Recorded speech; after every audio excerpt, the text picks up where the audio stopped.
Yitirim bolan çağılar meselesi Türkmen cemiyetinde hat köp ara alınıp maslahatlaşılýar.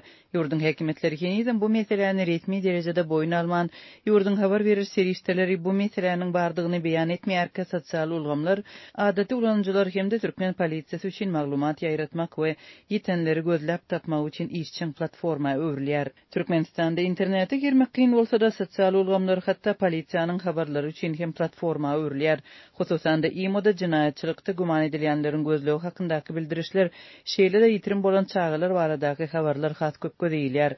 Imo Messengeri sosial ulgamlary petikleýän we VPN arkaly petikden geçmäge tinanşýan ulanjylary ýyderleýän ýurtda ilad üçin yeterli tasýekete gatnaşyp ulgamy bolýar. Azatlyk radiosynyň habarçysy bilen söhbetdeş bolan polisiýa işgärleriniň sözlerine görä, häzir polisiýanyň bildirişleri üçin sosial ulgamlaryň ulanylmagy meseleniň barha agyrlaşmagy bilen baglanşykly. Çağalar ýitirim bolýar.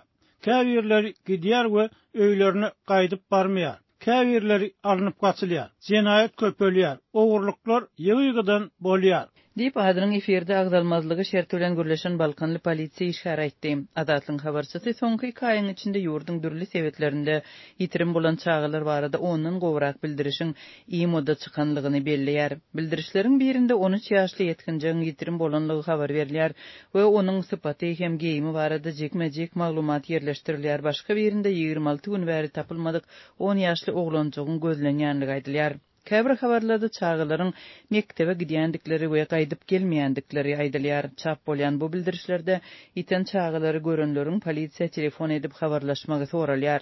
Adatlyň habarçysy bilen adynyň agdarmazlygy şerti bilen gürleşen polisiýa işgäri ýetirim bolan çağılary we jinayet etmekde guman edilýän raýatlary gözlemek baradaky bildirişleriň Balkan vilayatynyň polisiýa müdirliginiň we etrap bölümleriniň polisiýa işgärleri tarapyndan paýlanýanlygyny aýtdylar. Azatlyk radiosy Balkan vilayatynyň we etrap polisiýa bölümleriniň wekillerinden resmi taýdan düşündiriş alyp bilmedi.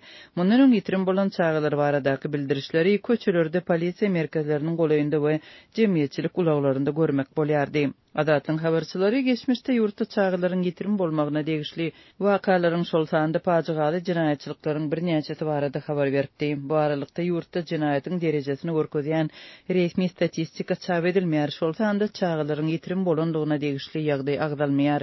Dünýä tejribesinde çağılaryň ýitmeginiň öňüni almak üçin kämillik ýaşyna ýetmedik çağılaryň enatalarına çağılaryň howpsuzlygyny üpçün etmeň zerur çäreleri barada giňişleýän habar berilýär.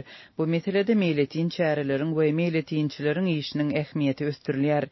Her ýyl dünýäde ýüzlerçe müň çağı ýetýär görüldülen statistika enatalaryň ýitirim bolan çağılar baradaky ýüzlenmelerini esaslanýar. Käbir çağılar soň tapylýar, emma käbirlerini tapyp bolmaýar. Ýewropada ýitirim bolan çağılar boýunça iş alyp barýan Missing Children Europe guramatynyň habaryna görä bu regionda her ýyl 250 müň çağı ýitirim bolýar. Bu her 2 minutda bir çağanyň ýetýänligini angladýar. Diňe 2022-nji ýylda Ýewropada ýitirim bolan çağılar boýunça işleýän 116 müň telefon liniýasyna 6,5 müňden gowrak hadisa degişli 70 müňden gowrak ýüzlenme edilipdir. Bu wakalaryň köpüsi gaçgak çağılar bilen baglanşykly bolup 66%-ni täze hadisalar emele getiripdir. Mundan başga da ýagdaýlaryň 24%-i enatalaryň çağılaryny alyp gaçmagyna we ýene bir bölegini, ýagny 3%-ni migrasiýa döwründe direksiz ýeten çağılara degişli bolupdyr.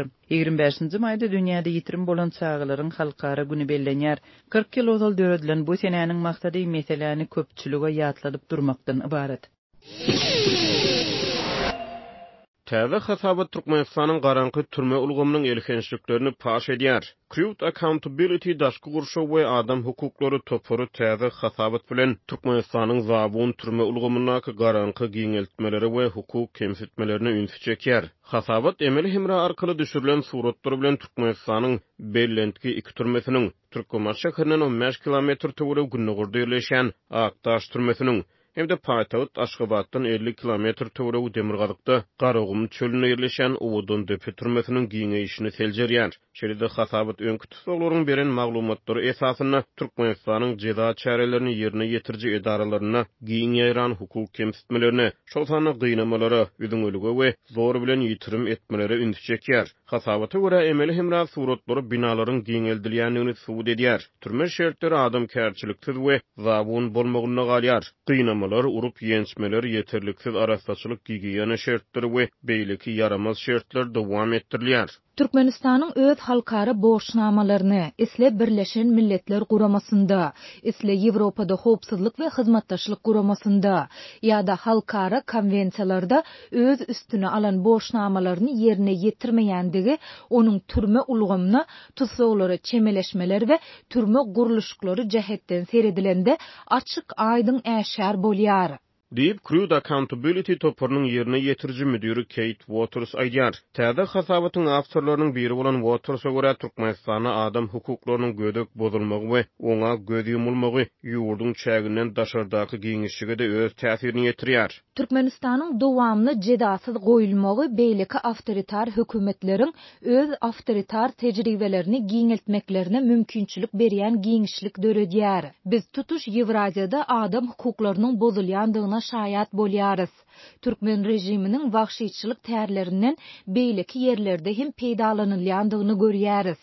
Deep Crude Accountability toporunun web sahypasy Waters'un sözlerini getirýär. Türkmenistanyň jeda çärelerini ýerine ýetirje edaralarynyň binalarynyň giňeldilýän bolmak ähtimaly barada hasabat bundan ozal Türkmenistanyň dünýäde we sebitde iň köp türme ýylat bolan ýurtlaryň hatyryna galýanlygy barada berilen halkara hasabatlara laýyk gelýär. World Prison Brief näşrine görä Türkmenistanyň 35 000-den gowrak adam bennilikde saklanýar. 2022-nji ýylyň ýanwar aýyna çap edilen soňky hasabatda Türkmenistan türme ýylatynyň sany boýunça dünýäde Abaşadan we Ruandadan soň 3-nji oruna geldi. Bu ýurtda her 100 000 adamdan 576 adam türmede saklanýar. Crude Accountability guramasynyň soňky hasabatyna laýyklykda 2010-njy ýylda Aktaş türmesine 1730 tutsagyň saklanylýanlygy çaklanýardy. Uwdun Nefi türmesiniň 2 koloniýasyna 2007-nji ýylda 1000 töwereg beniniň saklanylýanlygy, 2008-nji ýylda bu türmede gurulan wagtdaýyn 3-nji koloniýada bolsa, ýene 400 tutsagyň saklanýanlygy çaklanýardy. Aktaşda hukuk goruýjy edaralaryň, şolhany Milli Howpsuzlyk Ministrliginiň, İçeri işler Ministrliginiň azatdykdan mahrum edilen öňki işgärler saklanýar. Uwdun Nefi türmesi özüniň zor bilen ýitirmedilen syýasy tutsaglary bilen bellendik boldy. Täze hasabata görä Aktaş türmesiniň ýylaty hususan 2004-2021-nji ýyllar aralygyny artypdyr. Emeli hemra suratlary değişi döwürde türme binalarynyň giňeldilendigini görkezýär. 2015-nji ýylda düşürilen emeli hemra suratlary bu türme ýanaşyk täze türme binasynyň täze Aktaşyň guruluşyk işleriniň efesi ilerledilendigini görkezýär. Ýöne hasabaty görä köne Aktaş 2022-nji ýylyň ortalaryna çenli hinizem ulanışdy galypdyr. Azatlyk radiosu öňkü tutsaglary salgylan Türkmenistanyň yaramaz türme şertleri barada habar berip gelýär. Synçylar Türkmen rejiminiň türmelerden adamlary gorkuda saklamak, olary semetmek üçin peýdalanýanyny aýdýarlar. Türkmenistanyň awada syýahatçylyk zowlagyna satyga çykarylan mehmanhana katdeş toplumlary geçmeýär. Ýurdun ýapyklygy, netijesi pul maliýe syýasaty, ýaşaýyşyň gymmatlamagy we yerli ýylatyň ýyl-ýyldan garyp düşmegi milli syýahatçylyk zowlagynyň binalaryň özlerini ödemeginiň öňüne aldy. Adamlarda pul ýok, satyga çykarylan jaýlar geçmeýär. Indi bular awat saklamak üçin hem ulus ferişte gerek, orar çalt daýlanýar. Emma döwlet awatdaýyş işleri üçin ferişte bermeýär. Dip adynyň aýdylmalygyny soran hünärmen aýtdy. Türkmenistanyň döwlet serişdesine amala asyrlayan uly taslamalar barada metduatda öwgül sözler aýdylýar. Olar ýurdun ösüşiniň delil hökmüne görkezýär. Ýöne girdezi, çykdazy meseleleri aýdynlaşdyrylmaýar. Şol wagtda döwlet eýçiliginiň näqdeskalaryň satyga çykarylmagy dowam etdirilýär. Azatlygyň habarçysy bilen söhbetde bolan hünärmeniň sözlerine görä, awada durmuşa geçirilen gymmat bahal taslamalar garaşylan netijeleri bermedi. Uly ziýana goýdy. Awazada urulan deskalara çykarylan çykdyjylaryň biziň hasaplamalarymyza görä 10 götürme hem ödülmedi. Ýöne açyk maglumat ýok, biraz ýalňyşyp hem bilerin, emma bir zat belli. Geçen 10 ýylyň dowamynda mehmanhana otaglaryna mebellerden başlap ähli zat ýygyk çykdyjy talap edýär.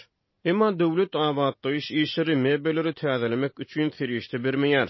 Diýip hünärmen aýtdy. Onun tasdiklamagyna görä, mehmanhana otaglarynyň ählisi düýpli bejeris awatlaýyş işleriniň geçirilmegine mätäç. Türkmenistanyň arzu edilen syýahatçylyk girdejileriniň öňüni baglan ýene bir böwet bolsa, hünärmeniň pikirçe ýurdun pul maliýe syýasaty bilen bagly boldy. Türkmen manadynyň 2 kursy mehmanhana işine hem uly ziýan ýetirdi. Standart otaglaryň bahasy $40 diýilip belenen, emma dollarda diňe daşary ýurt raýatlary hasaplaşyp bilýär. Türkmen raýatlarynyň bolsa tölegi döwlet kursyna manatda almaly. Netijede $40 derek 112 manat alýarys. Dip hünärmen bu iki kursun arasyndaky tapawdyň ýetirýän uly ýanyny üns çekdi. Aýdylmagyna görä, döwletini bu deskalardan mümkin bolsa çalt diýilmek isleýär we ýanyň öňüni almak üçin olary 60 000, $100,000 aralygyna satmakçy bolýar. Kattejleriň wakasy $100,000 başlanýar. Emma olaryň hem haridary ýok. Awada maskala bolup ýaşamak kyn, mektep, çağalar bagy, bazar we beýle kamatlyklar ýok. Ýene bir mesele raýatlaryň hususy loglaryny awada goýbermeýärler. Bu hem adamlaryň jaý almak isleglerini gaçyrýar diýip hünär